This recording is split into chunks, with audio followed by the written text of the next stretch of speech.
नमस्कार, श्रेया सौम्यश्री किचनमध्ये आपले मनपूर्वक स्वागत आहे। आज आपण गाजराची खीर बनवणार आहोत। याच्या अगोदर आपण गाजराचा हलवा, गाजराची वडी कशी बनवायची ते बघितलेले आहे। आज आपण गाजराची खीर बघणार आहोत। त्यासाठी लागणारे साहित्य मी पुढीलप्रमाणे घेतलेले आहे। इथे मी 3 ते 4 गाजरे घेतली। इथे मी 2 चमचे तांदूळ घेतलेले आहेत। इथे पोहे खायच्या चमच्याने मी इथे 2 चमचे तांदूळ 10 ते 15 मिनिट असे भिजवून ठेवलेले आहेत। अर्धी वाटी साखर घेतलेली आहे, वेलची पूड आहे, काजूचे काप आहेत, थोडी मनुके घेतलेले आहेत आणि हे बदामाचे काप आहेत। चला तर मग व्हिडिओला सुरुवात करू। अगोदर आपण हे गाजर किसून घेणार आहोत।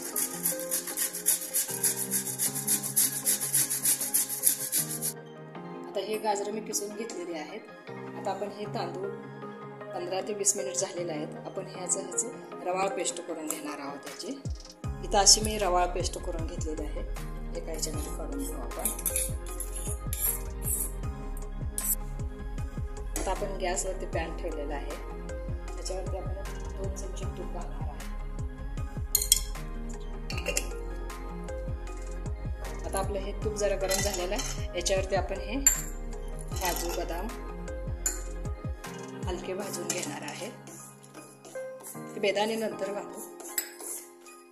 आता हे हलके भाजून झालेलं आहे काजू बदामाचे काप। आता आपण हा गाजराचा किस ह्याच्यामध्ये घालून परतून घेणार आहे। 2 ते 3 मिनिट हे असंच परतून घ्यायचं।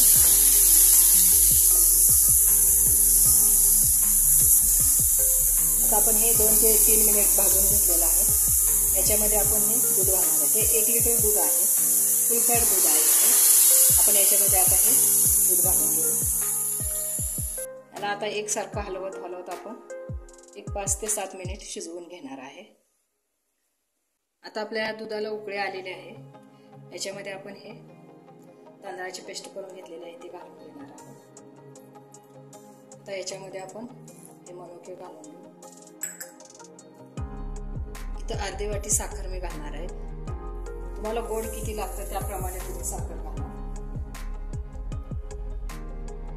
आता आपण हे शेवटी याच्यामध्ये अर्धा चमचा वेलची पावडर घालून घेणार आहे। वेलची घालून 2 ते 3 मिनिटच आपण हे शिजवून घेणार आहे।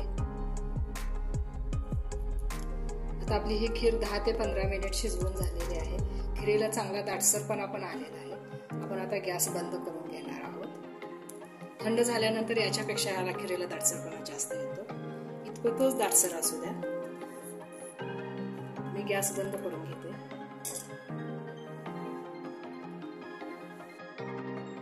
आपली खीर एकदम दाटसर झालेली आहे, थोडी थंड पण झालेली आहे। आता आपण एका भांड्यामध्ये काढून घेणार आहोत।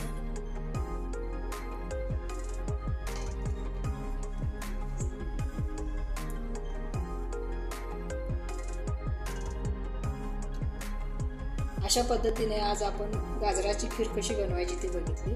अगदी साध्या सोप्या पद्धतीने अगदी 10 ते 15 मिनिटात ही खीर तयार होते। आजचा व्हिडिओ तुम्हाला कसा वाटला? जर माझे व्हिडिओ आवडत असतील तर व्हिडिओला लाईक करा, शेअर करा आणि सबस्क्राईब करा। धन्यवाद।